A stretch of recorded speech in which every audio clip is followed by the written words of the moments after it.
Magic in ancient Egypt. Magic pattern. Mummies and magic. Funerary myhology. Part 2. The pyramid text goes on with words, names, and sentences that we would, without any hesitation, call mythological. 0 My father, the king, the doors of the sky are opened for you, the doors of the celestial expanses are thrown open for you.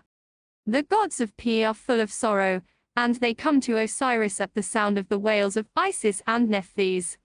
The souls of Pi clash sticksel for you, they smite their flesh for you, they clap their hands for you, they tug their side locks for you, and they say to Osiris, Go and come, wake up and sleep, for you are enduring in life. Stand up and see this, stand up and hear this which your son has done for you, which Horus has done for you. He smites him who smote you, he binds him who bound you. You shall ascend to the sky, you shall become Lepwait, your son Horus will lead you on the celestial ways, the sky is given to you, the earth is given to you, the field of rushes is given to you in company with these two great gods who come out of Heliopolis. Without here giving a detailed explanation of all the mythological features in this funerary text, one can remark that the burial of the king in his pyramid represents his resurrection and ascension to heaven, whose doors are said to be open for him. We might easily mistake mythological texts like those cited above for mere emotional exaggeration. What did the Egyptians really believe? The prominent early 20th century Egyptologist, evaluating the following mythological text from the middle of the 2nd millennium BC, wrote, But looking behind all the make-believe we discern clearly enough a radical skepticism as to man's fate in the hereafter. The emotions conjured up a brightly colored picture, but the reason, had it been consulted, would have told another tale. You come in, you go out, your heart enjoy at the praise of the Lord of the gods. A good burial after revered old age. After old age has come, you take your place in the Lord of life coffin. You come to the earth in the tomb of the west. To become indeed a living being, it shall thrive on bread, water and air. To assume the form of phoenix, swallow, or falcon or heron, as you wish. You cross in the ferry without being hindered. You fare on the water's flowing flood. You come to life a second time. Your BA shall no one forsake your corpse. Your BA is divine among the spirits. The worthy Bas converse with you. You join them to receive what is given on earth. You thrive on water, you breathe air. You drink as your heart desires. Your eyes are given you to see, your ears to hear what is spoken. Your mouth speaks, your feet walk, your hands. Your arms have motion. Your flesh is firm, your muscles are smooth, you delight in all your limbs, you count your members, all these, sound, there is no fault in what is yours. Your heart is yours in very truth, you have your own, your former heart. You rise to heaven, you open duat netherworld, in any shape that you desire.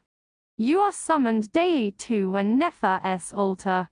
You receive the bread that comes before him, the offering to the Lord of the sacred land. A modern Westerner might indeed see this example of Egyptian funerary mythology as make-believe, but within the context of Egyptian cosmographical and anthropological beliefs it is not unreasonable.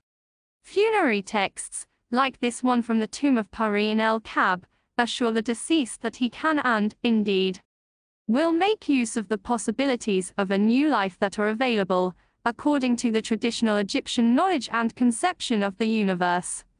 Funerary texts are often called magical texts. But the distinction between the magical and the religious is one of definition. The word magic is often used sim-ply to label actions, sayings, and ideas that do not seem reasonable from a Western, positivistic or Christian point of view. Souls of the dead. According to the text cited above, the deceased comes into the earth after burial. The earth is here another expression for that mysterious region outside the world of the living that in a foregoing text was called Nun or primeval waters. We have already suggested that the personality is not annihilated at death. The deceased becomes a living being. In older Egyptian literature, the ba centered as a bird, sometimes with a human head, was often incorrectly translated as soul. One might instead call the ba the alter ego, the embodiment of psychic and physical forces. The ba travels far in the cosmic circuit in the course of the sun god. It may, as well, visit well-known spots on Earth. The mummy remains motionless in the tomb or underworld. The tomb is identified with the underworld in the funerary texts and representations on the walls of the tomb or coffin and in papyri close to and around the mummy. The ba visits the tomb and unites itself with the mummy in terms, but it is not known in religious, or at least Christian, terminology. If there is a physical body, there is also a spiritual body. The inevitable process of aging, the decay of sight, hearing, speech and mobility that culminates in the complete bodily impotence that we call death seems to be thought reversible. Life arises from death, you come to a life a second time. But it is also said, you have your former heart. The heart was believed to be the center of man's personality, and provided continuity in the identity of the old and that of the new resurrected person.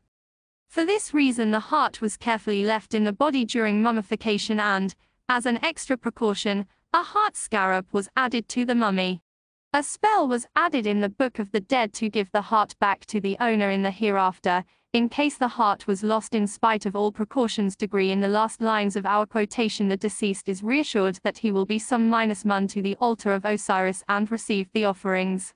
In the later texts it is said that he eats bread beside the god, that the gate opens for him, the bolts slide back automatically, and he reaches the Hall of the Two Truths.